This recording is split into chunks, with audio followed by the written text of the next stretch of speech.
it's Thursday evening. It's time for Call the Wild Outdoors Live. And we'll have a fishing report in a little while. And we're also going to do the drawing for the free fly and or the free crankbait. Your choice. So,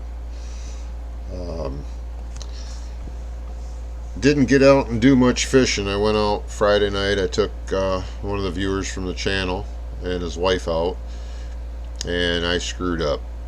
We went to Platte Bay because the reports I had is they were killing them, and I should have known better. The weather cleared up about 2:30, 2:45 in the afternoon and got nice and sunny. Hi Mark, how you doing? And it turned the fish off in that small bay. I should have just stayed out front of Frankfort. Probably would have gotten them more fish. That's on me. They ended up with one, but it wasn't even didn't even realize he was on. He was not your typical coho. Normally them things go berserk, and this one he didn't. Just kind of went along for the ride. So, hey, how you doing? How's your vacation?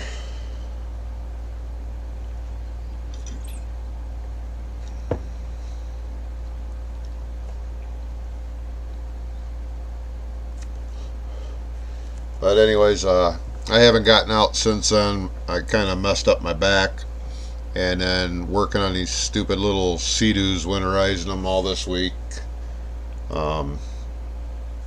It just messed up my back even more. I do have a trip planned for either tomorrow or Saturday afternoon. Nice. I think I saw the pictures to that. So, taking a new employee at work, taking him and his family out. He's got 3 young kids that have never been in a boat before, and we're going to try and get them some fish out front of Frankfort Harbor there. And I'm hoping that the weather changes and is good for Saturday afternoon, because I'd like to get them out for a few extra hours, being as there's 3 kids. I'd like to try and get each one of them a fish to fight. But right now it looks like we're going to have to go tomorrow evening to avoid the rain.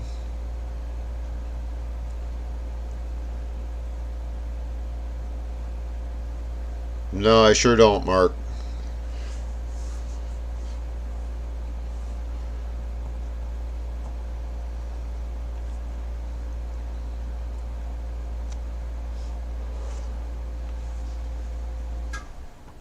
But there was a youth deer hunt this past weekend, and one of the co-employees at my shop, her son got out and he got his first deer. Got himself a nice little doe, and we'll send a picture of that up right now. He's 9 years old, and they tracked it until they couldn't track it anymore, and they had to leave it out there overnight, and unfortunately the coyotes got to it, and they ate the rear hams out of it. But it's still his first deer. He was very happy, very excited and proud, as he should be. Yeah, from what I understand, he pulled a really nice shot on it. So, and anytime you get your first deer is your first deer. So it's something he'll remember the rest of his life. And then this will be the coho that we got Friday night.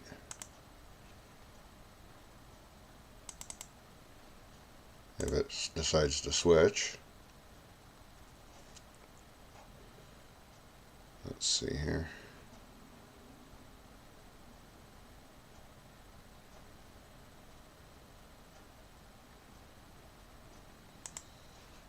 I don't know why that's not going up there.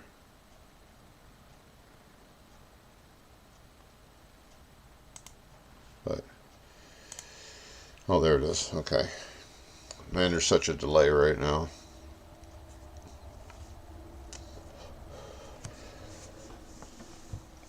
But we didn't get back until it was pretty dark. It was quite a ride into Platte Bay from Frankfort Harbor. And then, because I couldn't see, I had to go toward Empire to get out of the bay to avoid the rocks, so that put us an extra 4 or 5 miles away. But at least we had a good boat ride once we got into Platte Bay. It was a little bouncy out on the way out there. So, okay, let's do this fishing report, and we'll start out with St. Joe as always. The fishing's been pretty good out on the lake. Out to 120 feet of water, fishing 20 to 45 down using spoons and plugs, and a little bit of action on the flies. Hot colors are the glows, greens, chromes, and blues, which is pretty much all of Lake Michigan.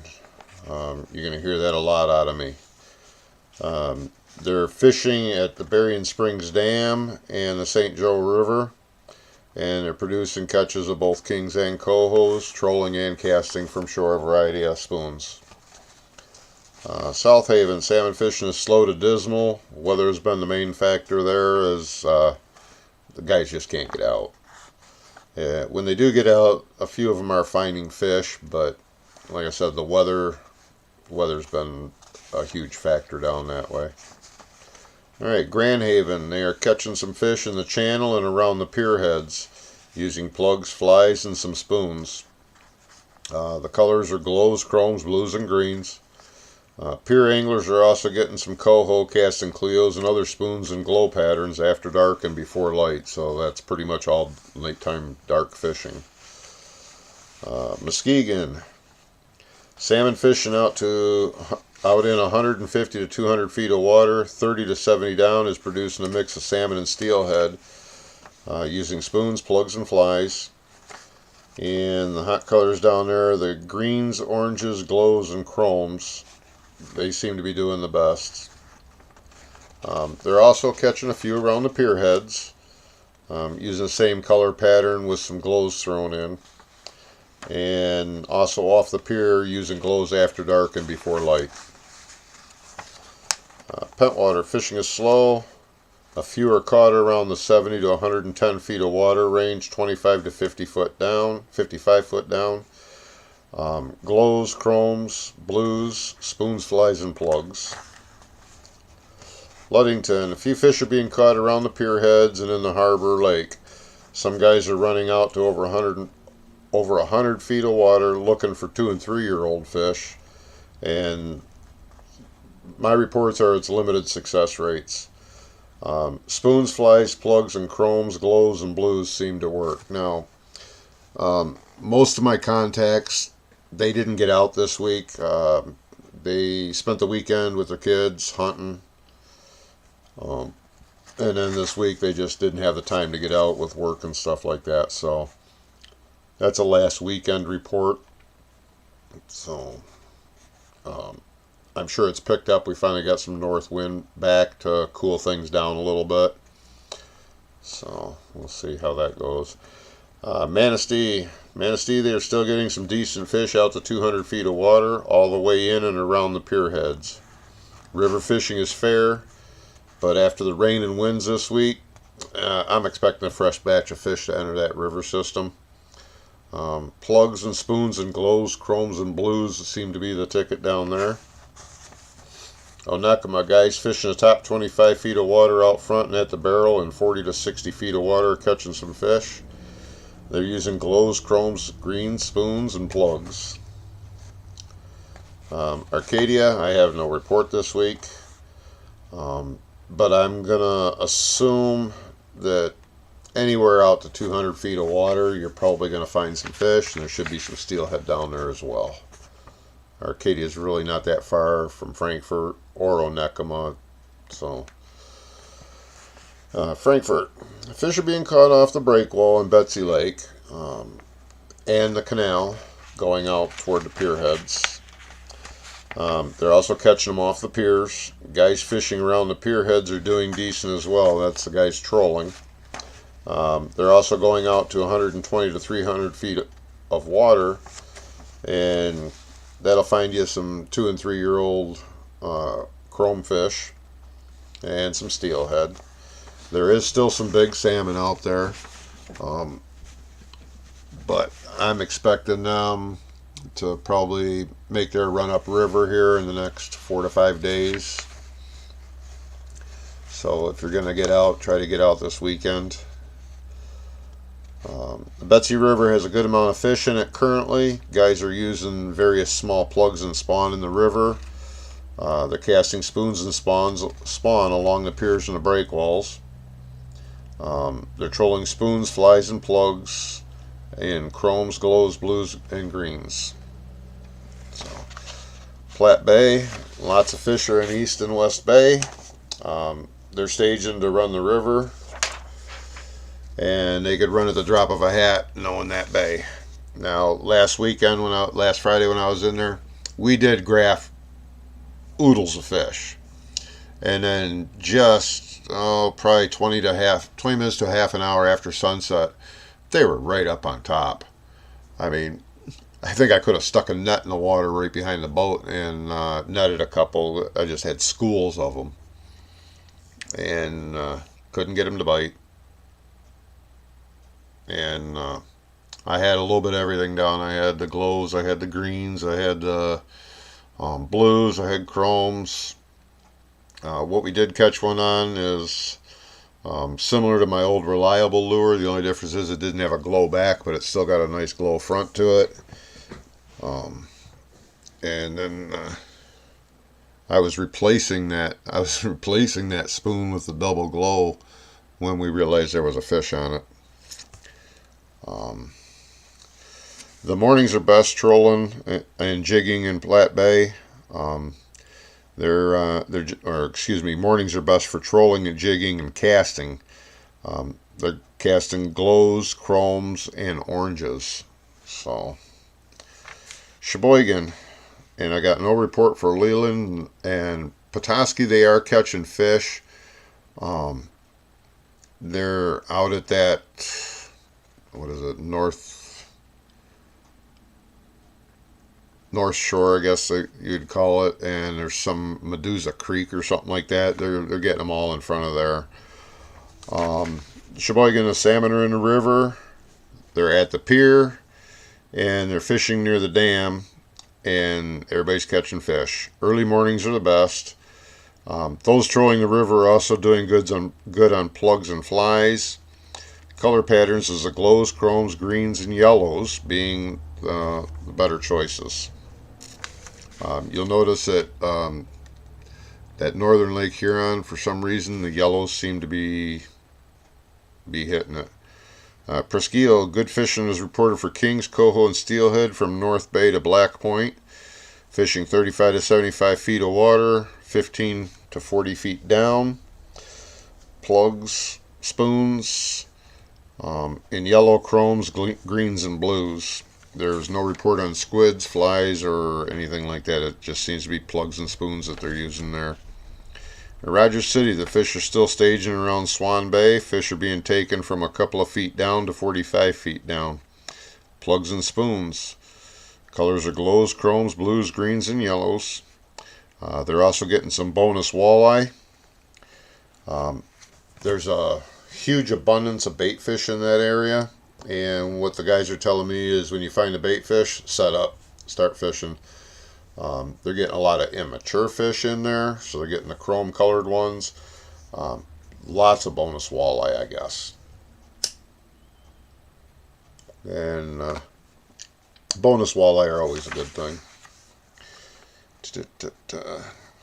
Okay, Alpena, fishing the bay is producing a nice mix of fish using plugs and spoons, with walleye being the bonus fish there as well. Glows and chromes. The guys fishing walleye are fishing them from Whitefish Point to Thunder Bay Island, and it's generally good using golds, purples, and black and silver body baits in the evening in 15 to 25 feet of water. Oscoda, they are catching salmon late evenings till sunup, off the pier, casting spoons and glow combinations and greens. Now, the boat anglers ain't reporting much over there, but I think they're probably going out too far. Um, the guys I talked to, they're going out to 100 feet of water, and they're getting some steelhead out there, but they said there's no salmon out there. Well, you know, if they're catching them off the piers, they're not going to be far from that river mouth and the pier heads. They're going to be a few hundred yards off the end of them pier heads, and that's where you need to be trolling, up to probably half to 3/4 mile out. They're not going to be running real far out there in that area. That's from experience of fishing over there for years. And I told the guys that I talked to, and they're going to give it a try. So I should hear back from them hopefully tomorrow night or Saturday morning. And if I do, I'll give an updated report. Tawas. Walleye are biting out to 70 feet of water using live bait and some crankbaits. Harnesses seem to be doing the best. Some coho have been caught by walleye anglers in the bay. So with the expected weather that they've been getting and that they're gonna get, I'd say if you got half a hankering to fish in Tawas this weekend, them fish could make a sudden, very large appearance, and the fishing could be absolutely fabulous. It's just a whim right now, but when they come in, they come in. They usually don't fart around long in Tawas Bay. You know, you catch a few sporadic ones, and then all of a sudden you're just mobbed. So if I had a trailerable boat right now at my disposal, and the one I do have is not set up for fishing right now, I would be heading over to Tawas and giving that bay a try, especially with the walleye biting. Never hurts to catch a few walleye, and you know, coho are fun to catch. That's why I drive 45 minutes from my boat dock to Platte Bay to get in on them coho. All right. My Upper Peninsula fishing reports are extremely limited. The guys are really seriously playing with the bears now. And then they've had quite a bit of weather up there. The Escanaba River, the salmon are in at the dam, and fishermen are getting good to excellent action. Lots of limits coming out of there. I also know from talking to a few guys at the Carp River, they're getting quite a few salmon as well. Now, I know they're getting lots of lake trout out of Marquette, and a few salmon. Grand Marais got some coho, but I won't lie, I got those calling bait shops because my guys are they're not fishing right now. They're playing with bears. So if you're looking to go up to the UP, call ahead, find a local bait shop. They'll give you the update. That's the fishing report. I do know they're getting walleye in Saginaw Bay. Augury fishing has slowed way down. There's nothing really happening in Augury, but over toward Port Austin, stuff like that, they're getting salmon all the way around the thumb. The only port town I know of in the thumb area that isn't getting salmon right now, and that could change by the weekend, is Lexington, but they are getting walleye. So I don't normally do reports for that area, but just decided to do it. Small game season opens up in the morning, so a lot of guys ain't going to be fishing, but didn't get many names for the drawing, but I'm going to pick a couple here. Couldn't get the program to work, so come on, need one tab. Okay, first tab is Caden. Caden, get yourself a lure or a trolling fly. And the second one is Dave B. You got yourself a crankbait or a trolling fly. I will send you both an email and find out your requests. And if you want the trolling fly, just tell me the color you want it in, and I'll send a picture of all the various crankbaits I got with a number on them, and you just pick a number, and that's the one that I'll send you.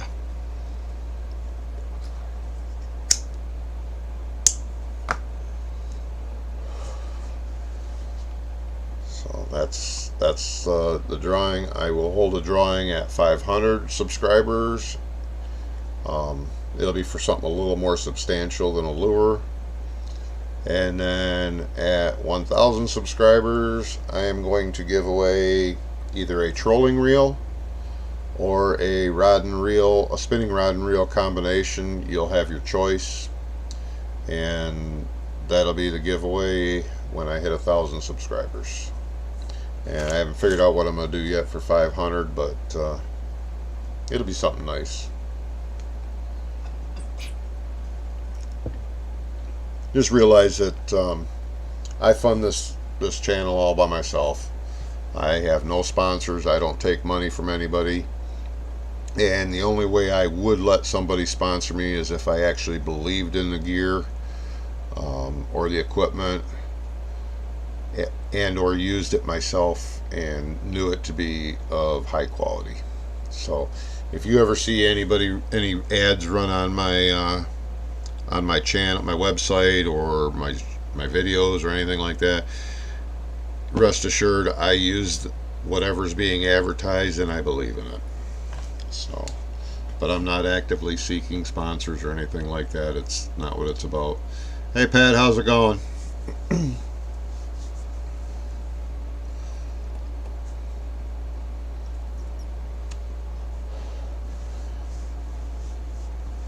Okay, so we're what, 15 days in a wake up roughly from bow season opener. Hope everybody's practicing, getting their gear together, and maybe checking out their spots. It's actually time to start looking at spots now. The bachelor groups have separated a little bit. There is some nice bucks out there if that's what you're looking for. But the key is to practice and make sure your broadheads are nice and sharp. So if you're just using last year's broadheads, check them. Sometimes the weather makes them a little dull. Don't wait till the last minute. And wax your strings and check them, make sure. You don't have a bow, we'll have to change that. Did you want a bow hunt, Caden?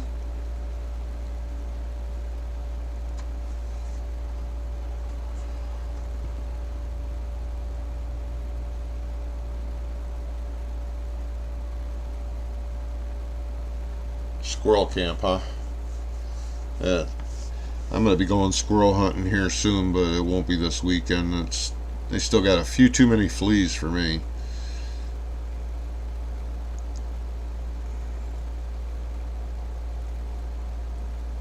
Alright, let's see, I can set you up with a crossbow, Caden.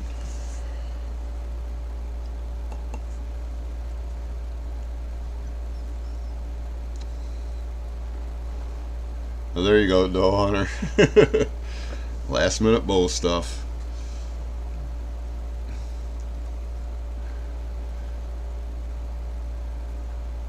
Yeah, I don't use nothing special when it comes to bow hunting. I've taken so many deer on them cheap $7 a package 3 broadheads at Myers, it's ridiculous. I see no reason to spend $50, $70, $90, $100 on broadheads. I've whapped a lot of deer since 1987 with my bow, and I've lost one in all that time. And normally they go 60 yards and fall over dead, crashing into trees usually. So until I start having problems, I'm just going to stick with what works. And those little cheapy broadheads, and I'm just too skeptical. I know the mechanical broadheads, a lot of guys swear by them and stuff like that, but I seriously have to live by Murphy's Law with my life. Anything that can go wrong will. And with my luck, I would have one beautiful deer come in. It would be perfect for the table, and the broadhead wouldn't open. That is just my luck. And my thing is, I don't want nothing to suffer. And two, if I get a good table deer coming in, I don't want to lose it. So I just stick with the regular broadheads.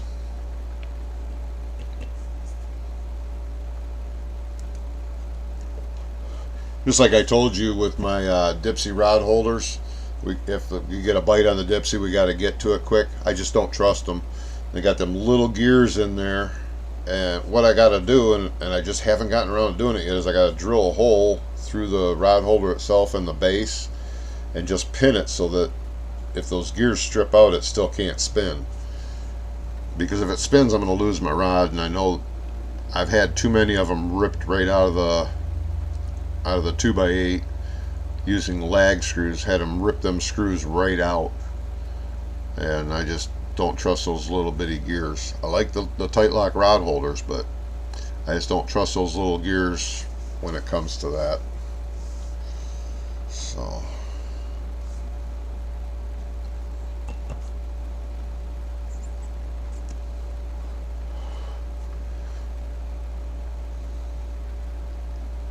but yeah, I am looking forward to bow hunting. Like I said, normally I don't ever hunt opening weekend, but I think I'll be out there.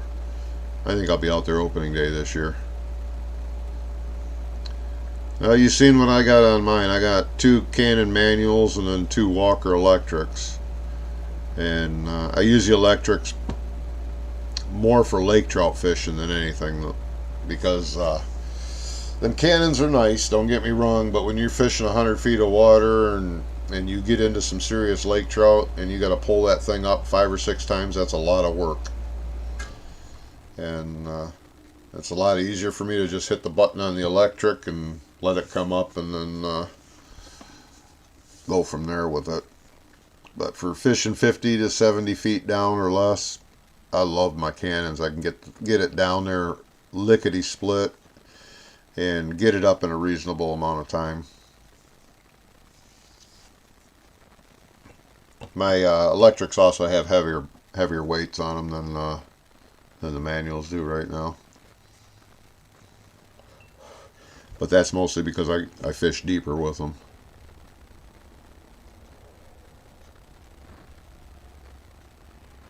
And then I've got a couple that I'll be putting on the new boat. It's not brand new, but it's new to me. When I get to put that on the water next spring, it's just a lot bigger of a boat.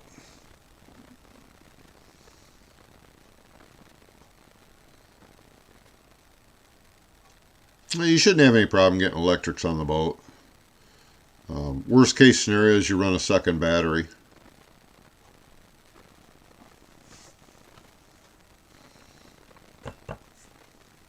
And you just you run one battery until it goes low, and then you switch to the other one. Don't never turn it on 2 when you're fishing, so that you're running both batteries at the same time. You never want to do that when you're fishing. Always run one. When you're running out to your fishing spot or back, you turn it on both and charge them.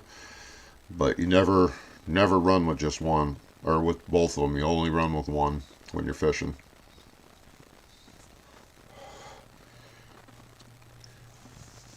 Yeah, I'm running I think 15s on my walkers right now, and then one of the walkers it's wound backwards too right now, and I just haven't gotten out to deep enough water with time on my hands to run it all the way down and bring it all the way back up. So I just run it opposite right now, and instead of seeing where the ball's at, I gotta sit and play the adding and subtracting game.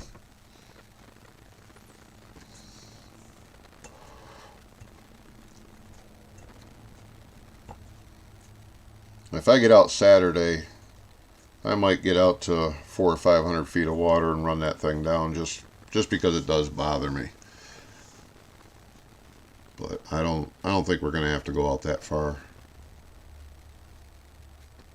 I'm pretty sure I'll be able to put plenty of fish on for those kids to have a blast right around the pier heads out to, 65, 70 feet of water.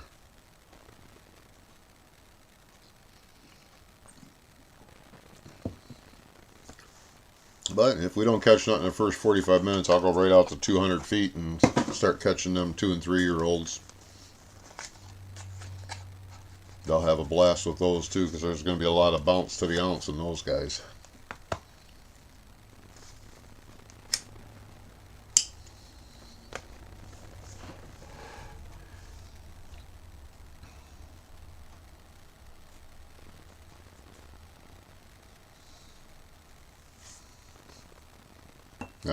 Next year at this time I'll have my 14 footer with the 2 little manual downriggers on it, and I use that strictly in Platte Bay because it's just too much of a pain running from Frankfort all the way over there trying to get in with all them rocks and stuff.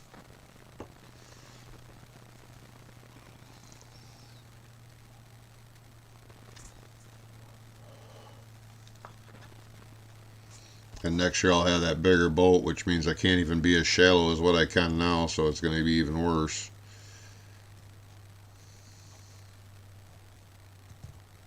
Nice. Nice. Yeah, the Slick Craft, that's got radar on it. I don't know how much I'll use it, but definitely when it's foggy out.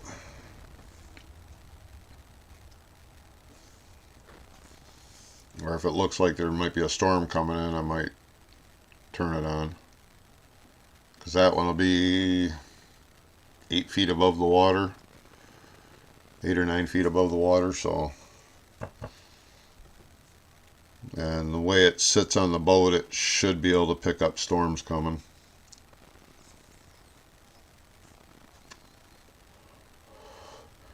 Yeah. Yeah, I can see that, especially the idiots around Frankfort that won't turn on their lights because they don't want anybody to see where they're fishing.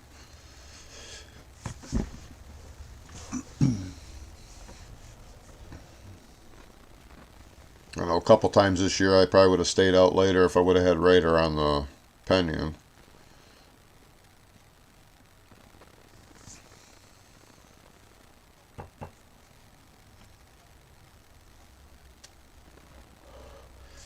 But once I get the Slick Craft in the water, the Pinion will be used to run over to Saginaw Bay and up to Escanaba and stuff like that for walleye. I'm going to turn it into my walleye boat.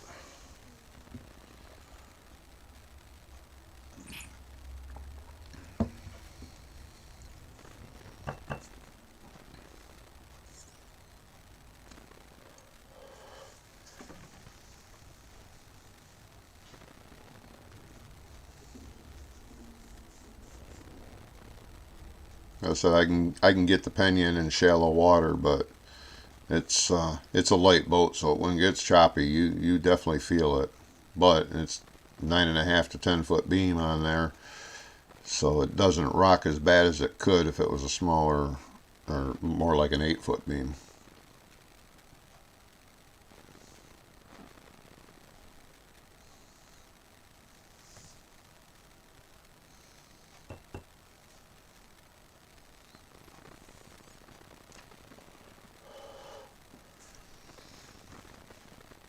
I want to ice fish Saginaw Bay so bad I can taste it, but I've been warned by too many people, don't go out unless you're with somebody that knows it.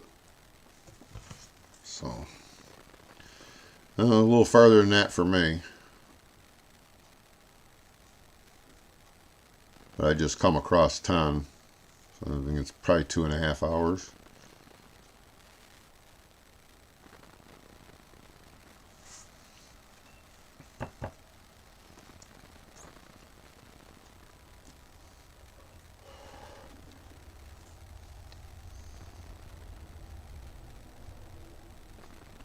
I will do that, Mark. 'Cause like I said, I've wanted to go out there for decades. Well, you're from Lapeer? Okay.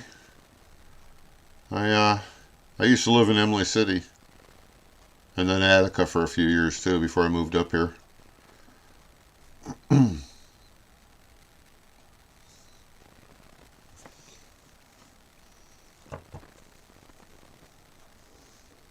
Matter of fact, I worked at Racy's Cycle and Sports for a while.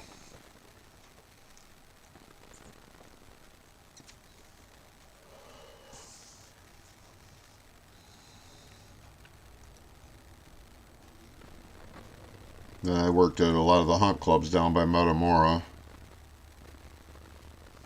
You know Ray Clemens, huh? He's got to be getting old now because I was, oh man, it was 80, 85, 86 when I worked there.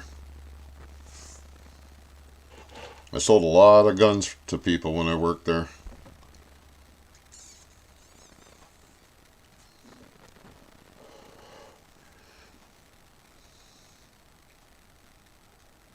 And then I worked at Sea Ray, at the Sea Ray plant in Oxford for a while too before the stock market ended up closing it down. Okay. And the other place I worked at for quite a while in Lapeer would have been Metamora Well and Septic, drilling water wells and installing septic systems.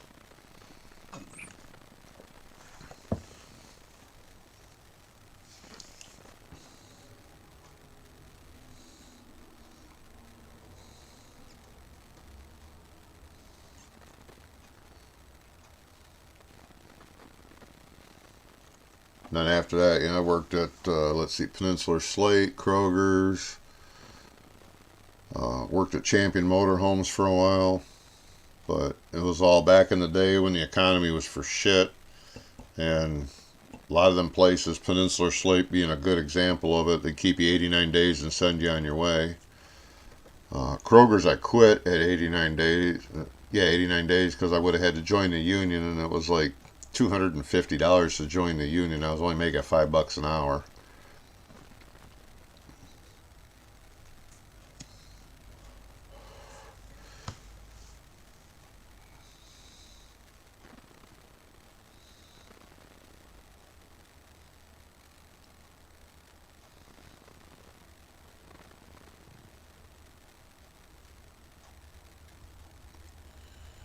Matter of fact, the 30-30 that I've killed tons of deer with, and my son killed his first deer with it. He has it now. I bought that at the Kmart in Lapeer in 1983.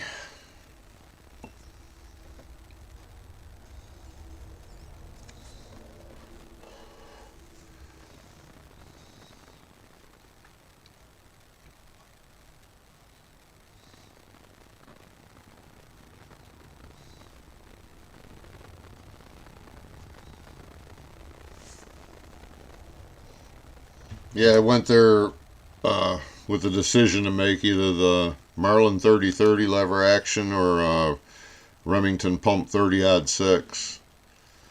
And they had real good deals on them. And I was working at the hunt club at the time down in Metamora. And I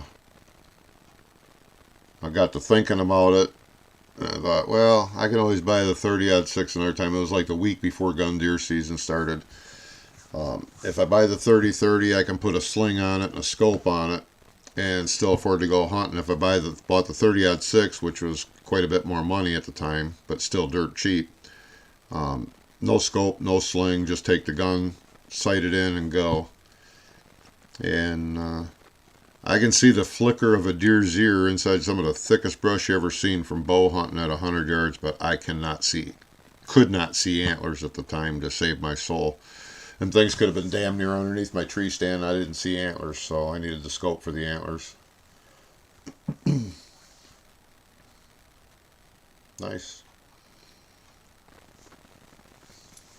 So I ended up getting that Marlin, and I think that was the best decision I ever made in my life. I've killed so many deer with that gun. And people will tell you it's a 100-yard gun, and I'll call bullshit. I've dropped tons and tons and tons of them at 200 plus yards with that 30-30 in Lake County. My average shot in Lake County was 160 yards.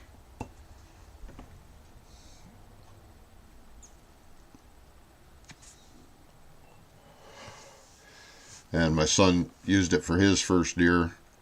I had bought a semi-automatic 30-06 that year, and that was a Remington as well. I got a really good buy on that, brand new. But greatest gun in the world target shooting. But you take it out in the deer woods, it was a most frustrating single shot rifle in the world that would not chamber a second shot.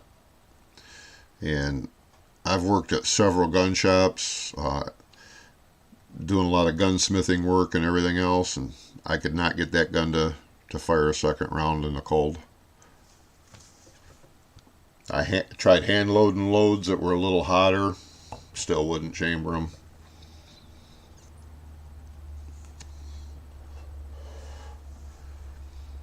But he shot his first deer. It was 178 yards out of my stand. I gave him my stand because it's just one of those stands that deer go by it stupid. You're on a hillside in the oaks overlooking pines to the front, and new growth 80 yards to the back, and it's kind of a feeding zone in there, and they just come out of the pines or they're going into the pines, and all day you can literally sit out there all day long, and the deer just walk back and forth. You will see deer at all hours of the day there. I got my first deer with a bow there, sitting at my rifle stand a week before gun season started. I gave up on my one tree stand that I had. I got bored and said, well, I'll go check out how the rifle stand's doing. And there's only one spot a deer can come in at where it's going to get close enough for a bow shot to you. And I watched this doe come in, and I never even got excited because I'm like, well, she's going to wind me anytime the wind's blowing right toward her. Nope. She come up, and I had practiced a lot in those days. I mean, I could bullseye 80 yards. And she stopped about 57 to 63 yards out and broadsided. So I took the shot, and she ran about 45 yards and head first into a tree, dead.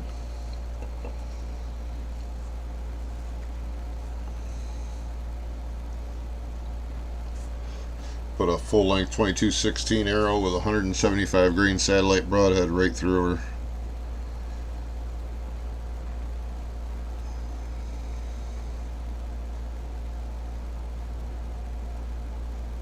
But up until I drew, I didn't think I'd get a shot. So I never got that little bit of buck fever that you normally get. And so that was my first bow kill. I've been dropping them ever since.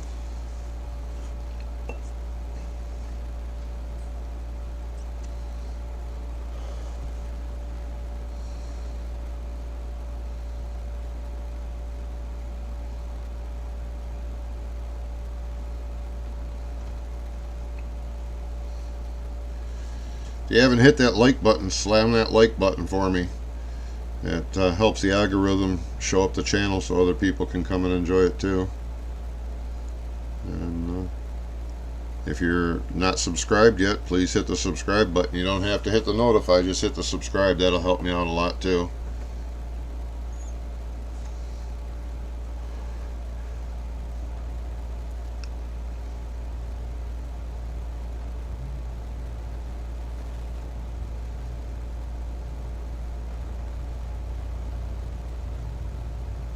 Yeah, I've heard the name Gwynn's Hardware, but I can't place where it is. I really can't.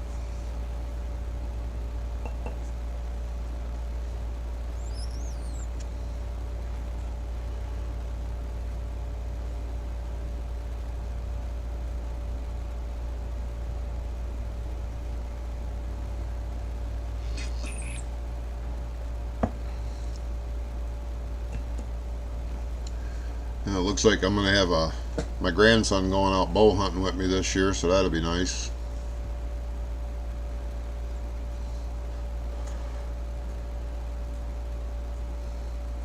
Now I gotta start working with the compound bow, make sure I can draw it back with my shoulder. If not, I'll have to buy another crossbow.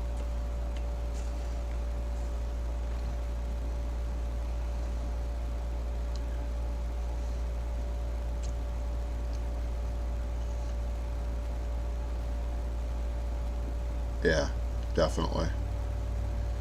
Yeah, I used to duck hunt alone all the time. It's still my favorite type of hunting. And then my boys got to be old enough. They didn't have it before when they were growing up that you could hunt them at 8, 9 years old and stuff like that. They didn't have the mentored hunt or nothing like that. So they had to start when they were 12. And I took them out duck hunting with me before that, obviously, but they weren't allowed to shoot. So we kind of had to pick the days because, duck hunting, some of the nastiest weather's when it's the best hunting. But they started duck hunting with me, and one year my oldest boy got deployed to Iraq, and that same year my other son was going to college up in Marquette. So we ran my son up to Marquette and then got him all checked in, squared away. Had to beat ass home the next day to see my son off to Iraq. I lost both my boys in a span of like 30 hours. And duck hunting that year just sucked for me. I was so used to having people going out with me, it just wasn't the same after that. So nice. Hey, if any of you have kids out there and they get something, send it in. I'm putting a trophy book on the website, and I'll also flash the pictures across here just like I did earlier with Chance's first deer.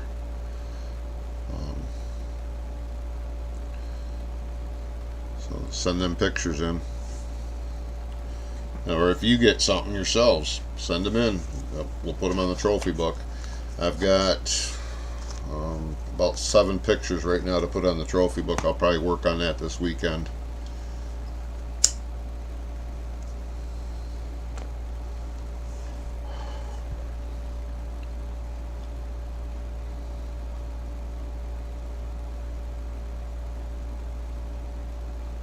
But I know I'm gonna do some squirrel hunting. Like I said, not this weekend, but maybe next weekend.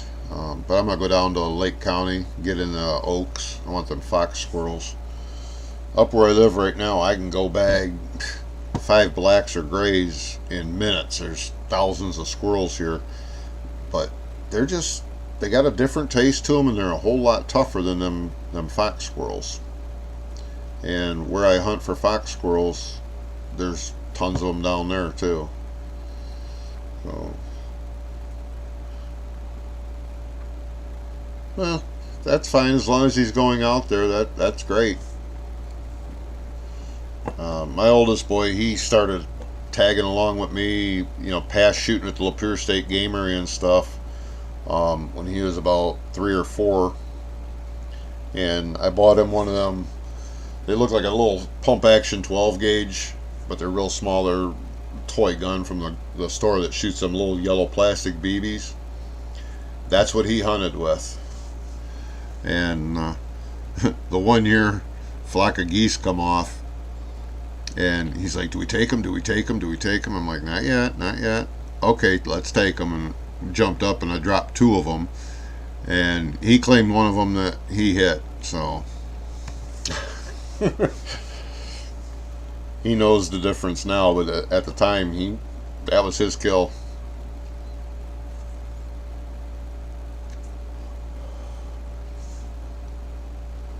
And both my boys grew up with guns. They've known how to load them and shoot them since they were 4. And I didn't have to worry about them grabbing a gun and playing with it, because anytime they wanted to, I lived out in the country, so I was able to, okay, let's go out and shoot it then. There was never no curiosity. They knew what the guns were for. They knew what they did. The very first thing I did with my boys, the first time we were out with a shotgun, is I had them attack a sapling. Just try and break that, you know. And they'd wrestle with it for a little bit and couldn't do nothing with it. I said, all right, now stand back, and I'd blow it apart with a 12 gauge and just, I'm like, now you see how dangerous this is. And, you know, their mouths would just be open. And I never had to worry about it after that. And then them knowing how to load the gun and everything else came in handy one day. My parents, when they first moved up here to Thompsonville, they were out in the middle of BFE, and a bobcat come in and was attacking the cats. The cat was up a tree and bobcat was trying to get it. My mom didn't know what to do, and my boys at that time had pellet rifles, and my oldest boy, he was 8 or 9 at the time, maybe 7. He went and got his pellet rifle and put a pellet in that bobcat's ass and saved the cat. So, you know, I said, why didn't you use the shotgun? He said, why kill it? So, okay. Good thinking. My mom didn't want it dead either, so. But that tree was literally 1 foot off the porch. He just opened up the door and popped it from the door.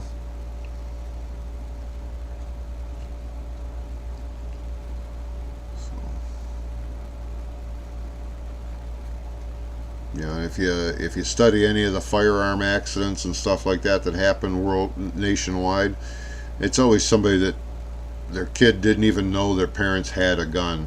It's hidden. You know, that ain't how you promote safety around firearms, by trying to hide it.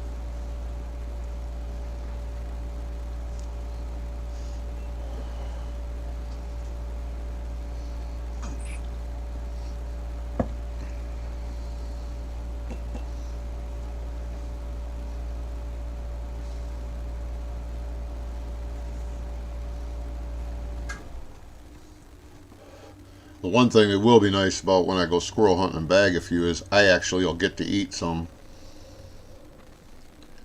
Because when my kids were growing up, if I was at work and she cooked squirrel for dinner, I don't think I ever got any. Them kids would just mow down any kind of wild game that there was, be it venison or squirrel or anything like that. I'd end up eating some crummy old frozen piece of chicken or something. Couldn't shoot enough squirrels to satisfy them boys.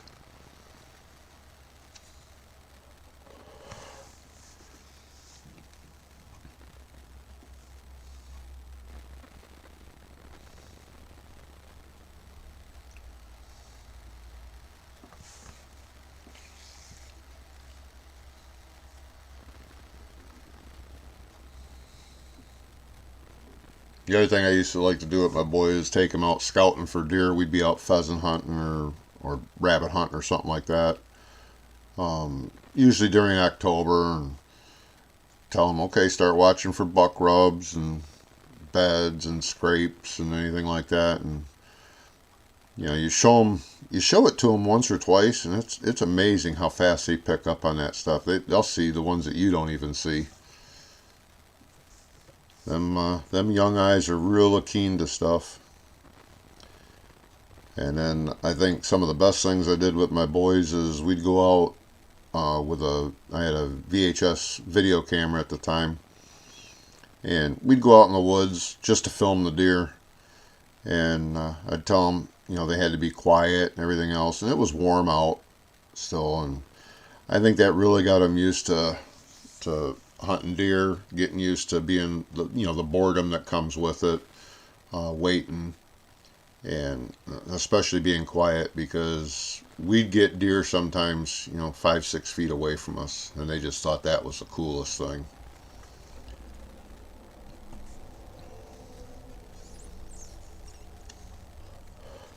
I started doing that with them probably 3-4 years old. If they wanted to go, I'd take them out. If I was going bow hunting and they wanted to go, I'd take them out with me. Usually I figured, I'm just going out for the night to look at deer. I ain't gonna get no shot, with the kids, and they'd end up seeing something coming in, and they'd be giving me a little nudge with their elbow, and I'm like, what? And they're like, oh, there's a deer over there. Okay, well, let's see if he gets close. And they never spooked him off. Most of the time, the deer smelled us or something and left, but listening to the, oh yeah, that would be cool.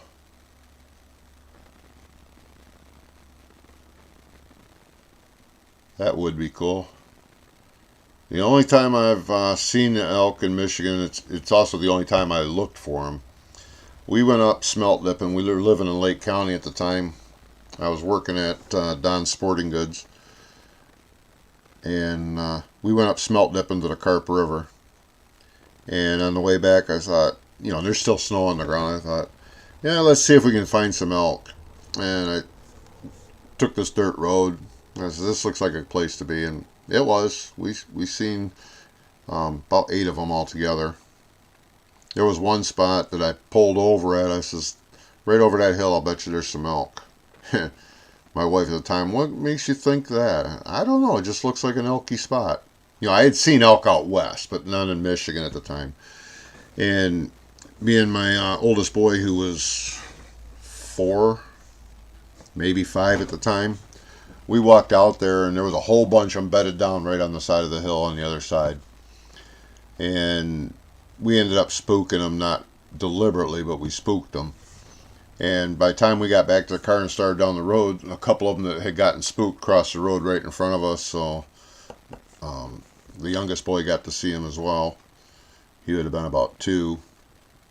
And the one, and I honestly couldn't tell you if that was a bull or a cow at that time, but it was big. Stopped right in the middle of the road and just stared us down. But that's the only time I've seen elk in Michigan, but it's also the only time I've ever looked for them.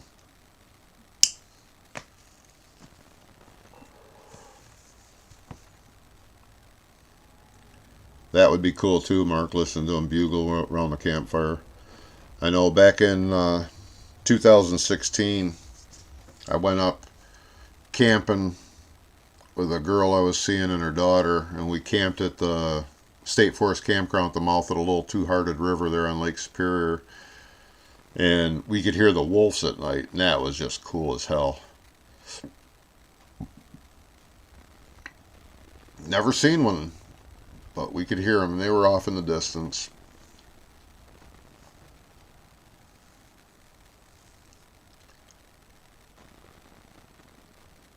Now, I've tasted, and it was both in the same year, probably a couple weeks apart. When I moved up here to Lake County, when I first moved up, I got to be real good friends with a man named Dave and all his sons, and at the time they owned Branch Grocery there in Branch, and I ended up helping him with his sporting goods department a lot, but he was like a second dad to me for a long time. And him and his sons, they went out to Montana and hunted elk and brought back a bunch of meat, and they gave us a couple of nice big steaks to have, and they were really, really good. And then we went down probably a week after that to my in-laws' place, and he was real good friends. This would have been in Lapeer County with the guy that owned the God, I can't remember the name of it now, but it was a gas station party store right on the corner of Lake Pleasant Road and old M21. And he had gotten an elk permit and went up and got an elk, and he gave my father-in-law a great big ass steak, and he had cooked it up and gave everybody some of it. You couldn't tell the difference in the taste between the two. There was no difference. I figured there'd be a little difference because of the diet and stuff, but nope. They tasted identical.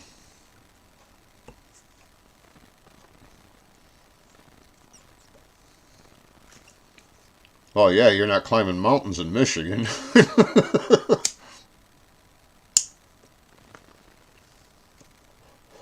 So my friend and his boys went out to Montana. They went out on horseback, so they packed everything in on a horse. But yes and no. Um, what I usually tell people is it's probably exactly in the middle of beef and venison. And depending on what cut of meat you get, some of it has fat like beef, some of it has tallow like venison, is what I noticed. Is that what you noticed as well on it?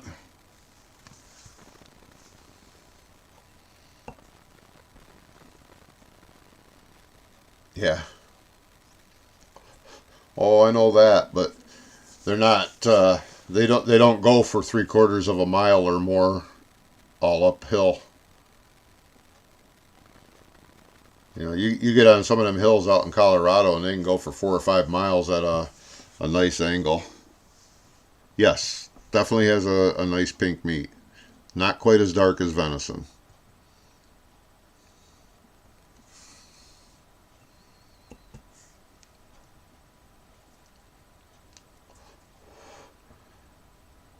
Yeah, I wouldn't mind going elk hunting, but I'd want to go with a bow.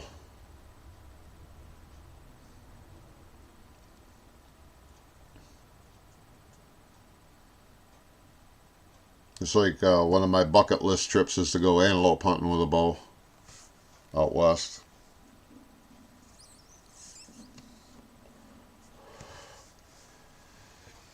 When I was younger and we did all them trips out west, and I was a kid basically, but um, I crept up on some antelope well within bow range. I'm sure they seen me because them things have eyesight that just don't quit. But and then elk in Colorado, shoot, Rocky Mountain National Park, you can get within 30 feet of them things. They just sit and watch you. But I thought I was Joe Stalker. I've been reading Field and Stream on how to stock up on stuff and followed the rules exactly. And me and another guy got right up to them, no problem. But I look back on it now, they're probably so used to seeing people that they're just not scared anymore.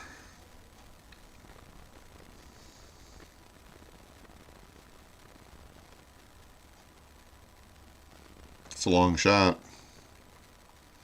Use the Nod 6.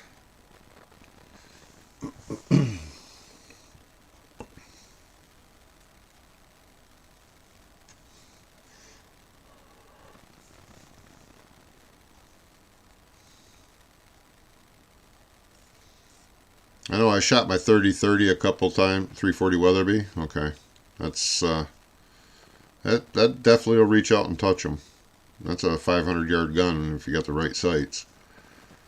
But I shot my 30-30 out to 300 yards, but there was only a couple times that I had deer in that range, and I wouldn't drop the hammer on them just because I was up on top of a hill. They were down in the flats, and at that range, I couldn't tell if there was a little bitty branch between me and that deer that could have made that bullet veer off. It don't take much at that range, and especially with a 30-30. But I could group real well with a 30-30 at 300 yards, just basically sitting on my ass and bracing off my knee, just like I was hunting.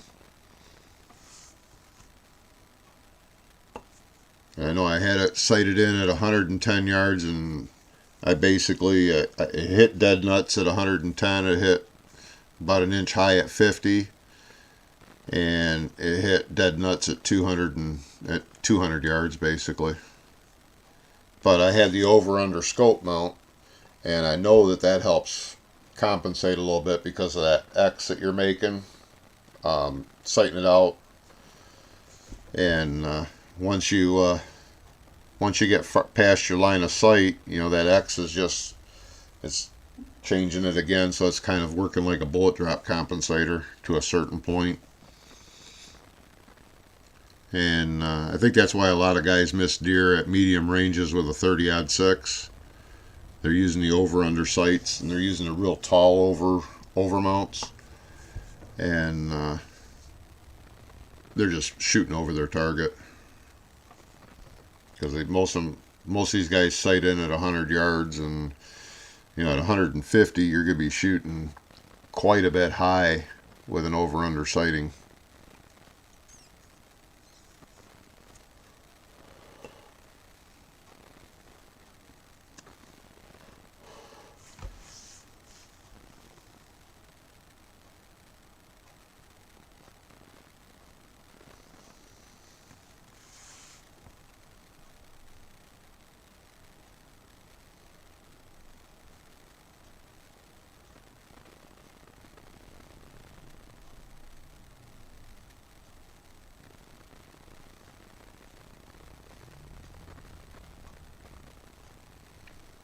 Oh, that sucks trying to drag something in snow that deep.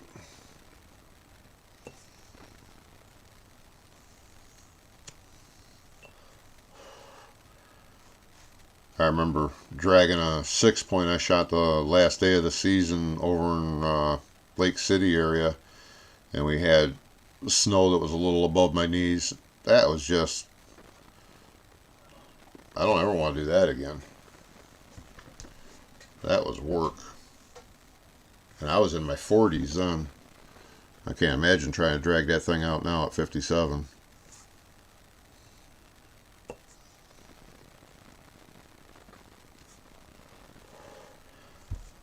I was just glad I had the vehicle I had at the time. I had a old S10 Blazer that had some pretty good tires on it.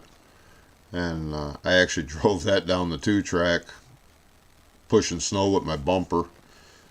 So I didn't have to drag that thing any further. But even trying to get it up on the roof of the car, I was so wore out from dragging that thing probably about 500 yards. I was so wore out I couldn't even get it up on the roof of the truck, so I had to open up the tailgate and throw it in the back.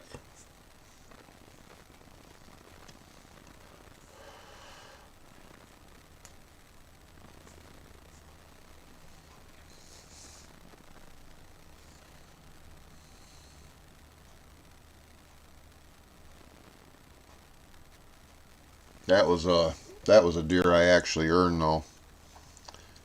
I was hunting a heavily hunted area. It wasn't heavily hunted that last 4 or 5 days of the season, but every day some does came by, and it started out as 2 does, then it was 6, then about 8, and they came through at about the same time every morning. And I finally set myself up a little bit farther away, and I was actually just getting ready to give up because it was about 45 minutes past the time that they would normally come through, and I caught some movement. I started looking. Okay, there's a bunch of deer out there, and I threw the scope up because one looked like it might have had antlers, and no, doe. And then I looked again, zoomed it, and the one right behind it was a nice 6-point. And couldn't take a neck shot, didn't offer it. There was like a stump in the way, so I had to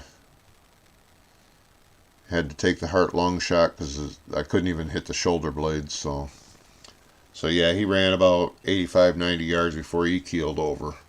But there must have been 25 deer. I mean, after I took the shot, the whole place just turned into deer taking off, and it was nuts. And there was probably 4 other bucks, all bigger than that one.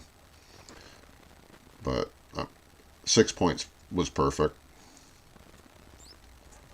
I'd rather have a spike or a 4-point, but 6-point was fine.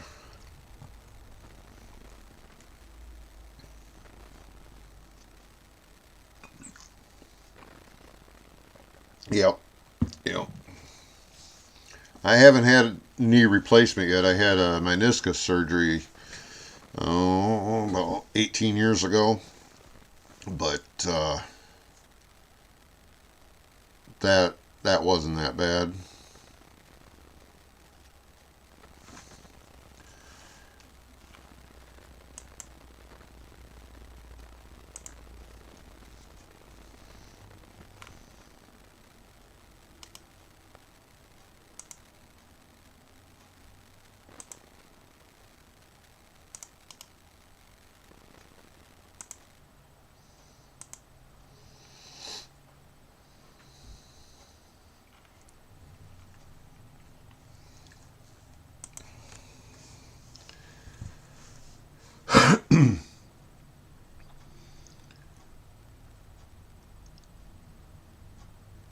right, well,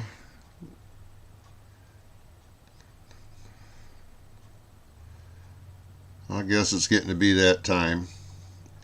Anybody out small game hunting this weekend, good luck to you. Stay safe.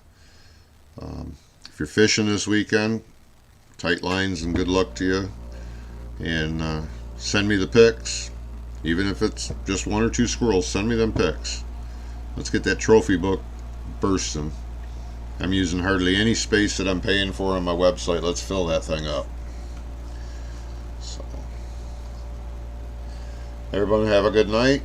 And like I said, if I get an updated fishing report, I will jump on real quick and give it. It might even be from the boat. So, everybody have a great night and a great week, and we'll see you here Thursday at 7:30.